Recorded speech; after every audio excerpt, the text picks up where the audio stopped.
शुरू करो रामायण लेके प्रभु का नाम। हम तो रामायण पढ़ रही, आप सुनो लगा कर ध्यान। सिया बोले राम जय जय राम, मेरे प्रभु राम जय जय राम। मंगल भवन मंगल हारी, ध्रुव सुजसरत अजर बिहारी। दीन दयाल बिरद संभारी, हरौ नाथ मम संकट भारी। कोई कहता है जब ब्रह्मा ने कामदेव की स्त्री रति का मुख बनाया तब उसने चंद्रमा का सार भार निकाल लिया, जिससे रति का मुख तो परम सुंदर बन गया, परंतु चंद्रमा के हृदय में छेद हो गया। वही छेद चंद्रमा के हृदय में वर्तमान है, जिसके राह से आकाश की काली छाया उसमें दिखाई पड़ती है। देखिए मेरे भाइयों, ऐसा है जो आजकल हम तुम लोग कहते हैं ना, सभी लोग चंद्रमा में जो छाप लगी का है। कोई कहता है कोई चरखा काट रही है, कोई कहता है कि अहिल्या के पति ने मतलब चंद्रमा में धोती मार दी थी, नहा के आए थे तो वो उनके घर में घुसे आए तो उन्होंने धोती मार दी, उसकी छाप है। कोई कहता है झाड़ू लगाती हुई औरत दिखाई दे, ऐसा कुछ नहीं है। ये रामायण बता रही है कि चंद्रमा जो प्रभु भगवान ने कामदेव की स्त्री रति का मुख बनाया था, तो चंद्रमा का सार निकाल लिया था उसमें से।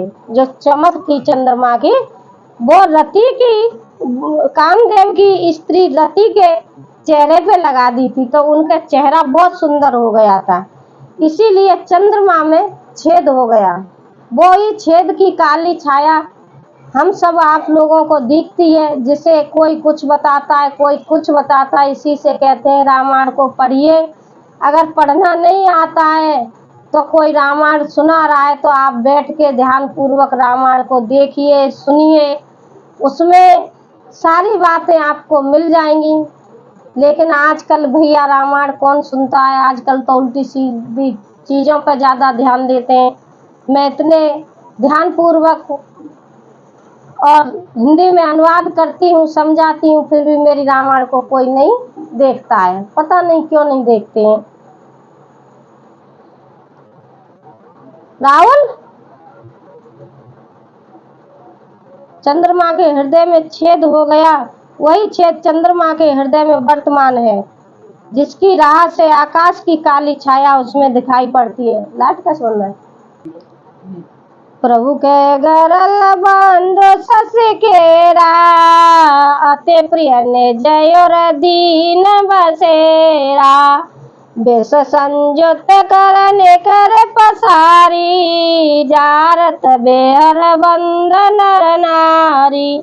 प्रभु श्री राम जी ने कहा विष चंद्रमा का बहुत प्यारा भाई है, इसी से उसने विष को अपने हृदय में स्थान दे रखा है। विष युक्त उस अपने किरण समूह को फैलाकर वह वियोगी नर नारियों को जलाता रहता है। कह हनुमंत सुनो प्रभु, शशि तुम्हारा प्रिय दास। रामा शशि तुम्हारा प्रिय दास, कब मूरत विध उड़ बसते, सोए समस्या व्यास। सिया बोले राम जय जय राम, मेरा प्रभु राम जय जय राम। हनुमान जी ने कहा हे प्रभु सुनिए, चंद्रमा आपका प्रिय दास है, उसकी सुंदर श्याम मूर्ति चंद्रमा के हृदय में बसती है, वही श्यामता की झलक चंद्रमा में है। पवन तनय के वचन सुने, व्यास राम सुजान। रामा व्यास राम सुजान, दक्षिण दिश अवलोक प्रभु बोले कृपा निधान। सिया बोले राम जय जय राम, मेरे प्रभु राम जय जय राम। हनुमत डटेरा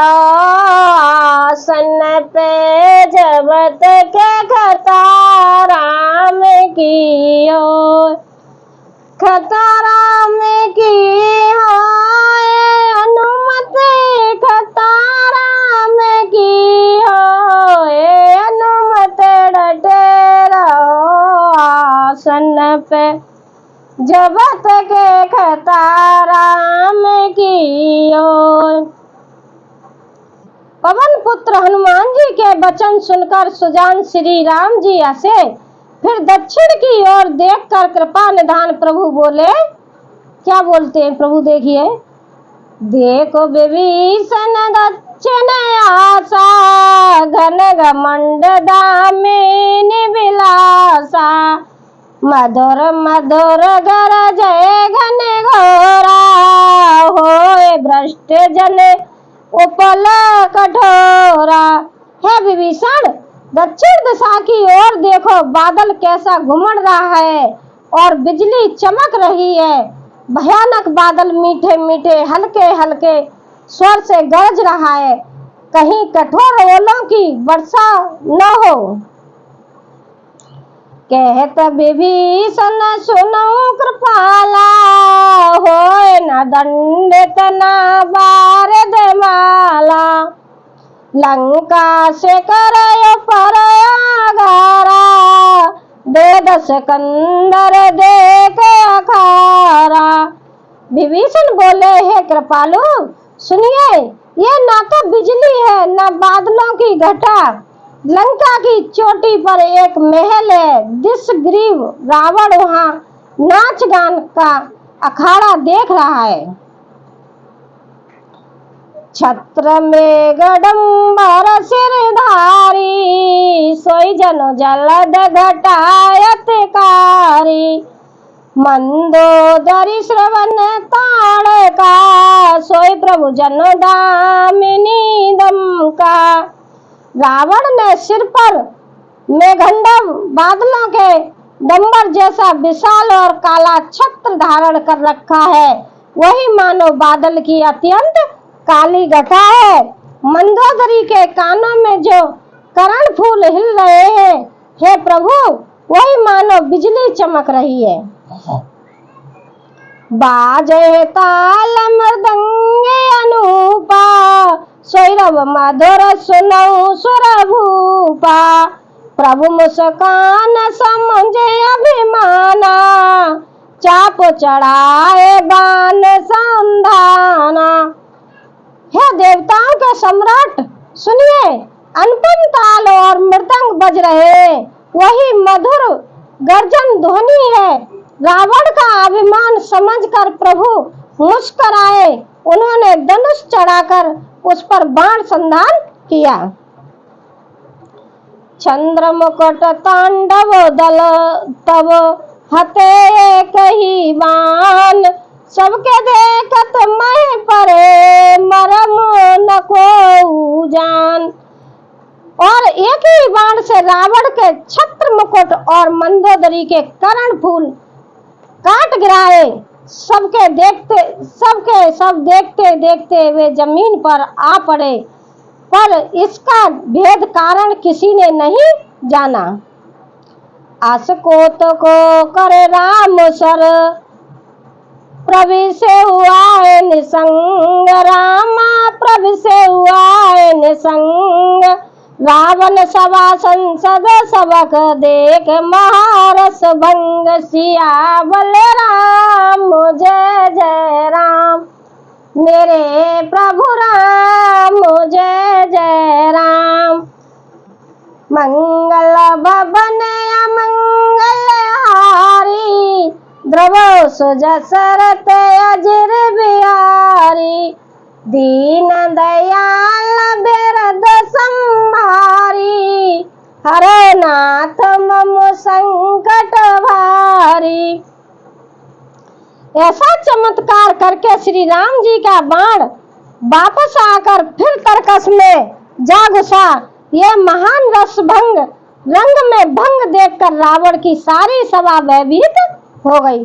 देखिए, जब रावण अपने महल में नाच गाना करता था तो प्रभु रामचंद्र जी कह रहे हैं विभीषण से और अपनी वानर सेना से, देखिए बादल कैसे उमड़ घुमड़ कर आ रहे हैं और बिजली चमक रही है, कहीं ओले की बारिश तो नहीं होगी। तो विभीषण सब जानता था। विभीषण ने कहा, प्रभु जी ऐसा कुछ नहीं है, और ये तो रावण एक महल, बहुत ऊंचा महल है, उस पर रह के रानी मंदोदरी को लेके और क्या कहते हैं नाच गाना कर रहा है। एक काला सा पहाड़, बहुत बड़ा पहाड़ सिर पर रखकर, जिसकी छाया से ऐसा लग रहा है कि घटाएं आ रही हैं, और रानी मंदोदरी के जो करण फूल कानों में पहनती हैं, उनकी चमक आपको लग रही है कि बिजली चमक रही है। ये ऐसा कुछ नहीं है, ये तो रावण की करामात है। इतने में प्रभु राम जी ने क्या किया कि धनुष बाण सजा के और तरकस पर तीर लगा लिया, बाण पर धनुष पर तीर लगा के, और उन्होंने ऐसा तीर छोड़ा कि रावण के सिर पे से जो पहाड़ था वो नीचे गिर गया, और रानी मंदोदरी के करण फूल कट के नीचे गिर गए। अब रावण के महल में जो सभा बैठी थी, हाहाकार मच गए, सब सोचने लगे ये क्या हो गया, लेकिन किसी को ये पता नहीं चला कि प्रभु राम ने ऐसा किया है। ऐसा चमत्कार करके श्री राम जी का बाण वापस आकर फिर तरकस में जा घुसा। यह महान रस भंग, रंग में भंग देखकर रावण की सारी सभा भयभीत हो गई। कपन भूमि न मरुत विशेषा, अस्त्र शस्त्र कछु नयन न देखा, सोचे सवन जे हृदय मझारी, अशुभन भय भयंकर भारी। किसी को जो बाण श्री रामचंद्र जी ने छोड़ा था वो बाण किसी को दिखा नहीं, लेकिन सिर पे से रावण के पैसे पर्वत गिर गया और रानी मंदोदरी के कानों से करण फूल कटकर गिर गए। लेकिन किसी को ये पता नहीं चल रहा कि ऐसा हुआ तो हुआ कैसे, लेकिन सभी लोग भयभीत हो गए। न भूकंप हुआ, न बहुत जोर की हवा आंधी चली, न कोई अस्त्र न कोई शस्त्र ही नेत्रों से देखे, फिर ये छल मुकुट और कर्ण फूल कैसे कटकर गिर पड़े। सभी अपने अपने हृदय में सोच रहे कि यह बड़ा भयंकर अपशगुन हुआ है। सभी कह रहे हैं ये अपशगुन हो रहा है। दस मुख देख सभा भय पारी, व्यस वचन के जगत बयानारी, सिरऊ गिरे संतत सुबजारी, मुकुट परे कस अशुभनताई। सभा को भयभीत देखकर रावण ने हंसकर युक्ति रचकर ये वचन कहे, सिरों का गिरना भी जिसके लिए निरंतर शुभ होता रहा है, उसके लिए मुकुट का गिरना अपशगुन कैसा। देखिए रावण किस तरह से जनता को बहका रहा है, कह रहा है ऐसा कुछ नहीं, अपशगुन नहीं है तो शगुन है। शयन करऊ निज निज गृह जाई, गवने भवन सकल सिरनाई, मंदोदरी सोचे बसयु, जब ते श्रवण पुर मखे कसयु। अपने अपने घर जाकर सो जाओ, डरने की कोई बात नहीं है, ये रावण कह रहा है। तब सब लोग सिर नवाकर घर गए। जब से करण फूल पृथ्वी पर गिरा तब से मंदोदरी के हृदय में सोच बस गया। रानी मंदोदरी के जब करण फूल धरती पर गिर जाते हैं तो मंदोदरी के तो दिल में दहशत सी बैठ जाती है। सजल नयन के जोग कर जोरी, सुनो प्राण पते बिनती मोरी, कंतराम विरोध पर हरयु, जाने मनुज जने हटे मन धरयु। नेत्रों में जल भरकर दोनों हाथ जोड़कर रावण से कहने लगी, हे प्राणनाथ मेरी विनती सुनिए, हे प्रीतम श्री राम से विरोध छोड़ दीजिए, उन्हें मनुष्य जानकर मन में हट पकड़े मत रहिए। देखिए मंदोदरी बेचारी किस तरह से समझा रही, लेकिन रावण कहाँ मानने वाला है भैया, उसके तो सिर पर मौत मंडरा रही है। बेस्वरूप रघुवंश मने करऊं वचन विश्वास, रामा करऊं वचन विश्वास, लोक कल्पना वेद कर अंग अंग प्रतिजास सियावल राम जय जय राम मेरे प्रभु राम जय जय राम। हनुमत डटे रहो आसन पे जब तक कथा राम की हो, कथा राम की होई हनुमत कथा राम की हो। ये हनुमत डटे रहो आसन पे जब तक कथा राम की हो। मैं रामायण को यही विराम देती हूँ भैया, कल सुनाऊंगी, आप ध्यान पूर्वक सुनिए।